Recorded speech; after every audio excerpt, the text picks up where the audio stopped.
YouTube is one of the best apps that you can download for your TV. Well, in today's tech video, I'm going to show you 3 different ways of how to install YouTube on Fire TV Stick.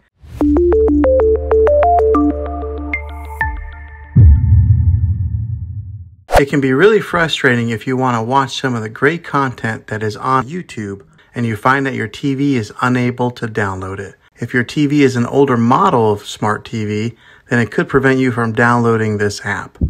So the way that I'm going to show you how to install YouTube will be able to work on any model of TV on any year of TV. You just have to have an HDMI port on your TV to plug into. I recommend getting a Roku stick or an Amazon Fire Stick. Both of these media streaming players have the capability of download YouTube. You then use a Roku or Fire Stick as your main streaming player, which bypasses the operating system on your TV. If you want to spend a little more and get a more robust device that gives you a few more options, then take a look at the Apple TV 4K. All these devices plug into the HDMI port on your TV, no matter how old it is, no matter what model it is. I've had great luck with all these streaming players, and I'll put links in the description down below of where you can get one of them. Well, hopefully this video was helpful for you. If it was, go ahead and click a thumbs up on it. Go ahead and subscribe to my channel. I make tech videos all the time, and I would love to have you back in the next one. Take care.